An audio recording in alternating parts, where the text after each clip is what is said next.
সুপ্রিয় দর্শক বন্ধুরা, আসসালামু আলাইকুম। আশা করি সবাই ভালো আছেন। আজকে আমি আপনাদের জন্য নতুন একটি ভিডিও নিয়ে এসেছি। আজকের ভিডিওটি অন্যান্য ভিডিও থেকে আলাদা। দর্শক বন্ধুরা, আজকের ভিডিওটিতে আলোচনা করব জুলাই মাসে কী সবজি চাষ করে আপনি লাভবান হতে পারবেন সেই সম্পর্কে।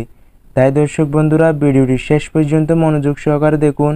আর যদি আমার চ্যানেলে নতুন হয়ে থাকেন অবশ্যই সাবস্ক্রাইব করবেন।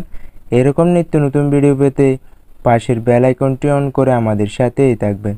চলুন দেরি না করে ভিডিওটি শুরু করা যাক। সুপ্রিয় দর্শক বন্ধুরা, প্রথমে আসছে বেগুন চাষ। জুলাই মাসে হাইব্রিড বেগুন চাষ করতে পারেন। এর মধ্যে হরি বেগুন অন্যতম, যা ছোটো অবস্থায় গাছে ফুল আসে। এছাড়া সিংড়া বেগুনও চাষ করতে পারেন। এবার আসছে লাউ চাষ। জুলাই মাস লাউ চাষের জন্য খুবই উপযুক্ত দর্শক বন্ধুরা, তাই খুব তাড়াতাড়ি লাউয়ের বীজ এখন বুনে দিন।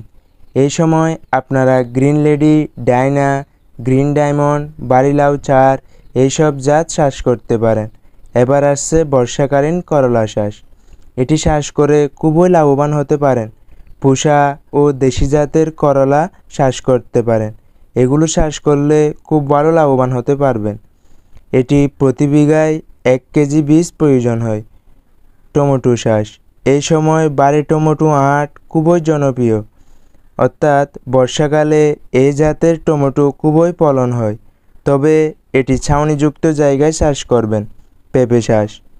এই সময় গ্রিন লেডি, রেড লেডি, শাহী পেঁপে চাষ করতে পারেন। এই সময় পেঁপে চাষ করলে খুব ভালো লাভবান হওয়া যায়। শিম চাষ। দর্শক, অবশ্যই বর্ষাকালে অর্থাৎ জুলাই মাসে শিম চাষ করবেন। সেই ক্ষেত্রে আগাম জাতের শিম চাষ করবেন। মিষ্টি কুমড়া চাষ। এই সময় এটিও চাষ করতে পারেন। ধুন্দল চাষ। এই মাসে ধুন্দল চাষ খুবই লাভজনক, তাই এই মাসে ধুন্দলও চাষ করতে পারেন। ঝিঙ্গে চাষ। এটি মোটামুটি পানি সহ্য করতে পারে, তাই এই সময়ে ঝিঙ্গে চাষ করুন, তবে উঁচু জমি বাছাই করবেন। চাল কুমড়া চাষ। বাড়ির আঙ্গিনায় পতিত জমিতে কয়েক টাকার বীজ কিনে এনে বুনে দিন। কয়েকদিনের মধ্যেই এর ফলন পাবেন। দর্শক বন্ধুরা, এরপর আসছে কাঁকরোল চাষ।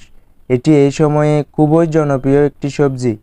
তাই দর্শক বন্ধুরা, যারা এখনই এই সবজি চাষ করেননি, এখনই চাষ করে দিন। এবার আসছে ক্যাপসিকাম চাষ। এই মাসে এই ক্যাপসিকামও চাষ করতে পারেন। এছাড়া বরবটি, ঢেঁড়সও চাষ করতে পারেন। শাক সবজি জাতীয়ের মধ্যে চাষ করতে পারেন পুঁই শাক, কলমি শাক, এছাড়া লাল শাকও চাষ করতে পারেন। দর্শক বন্ধুরা, এইসব শাক সবজি যদি আপনি এই মাসে চাষ করতে পারেন তাহলে খুবই লাভবান হবেন। তাই দর্শক বন্ধুরা, ভিডিওটি সেই সঙ্গে এই পর্যন্তই। ভিডিওটি ভালো লেগে থাকলে অবশ্যই লাইক, কমেন্ট, শেয়ার এবং সাবস্ক্রাইব করবেন। এরকম নিত্য নতুন ভিডিও পেতে পাশের বেল আইকনটি অন করে আমাদের সাথেই থাকবেন। ভিডিওটি দেখার জন্য আপনাকে অসংখ্য ধন্যবাদ।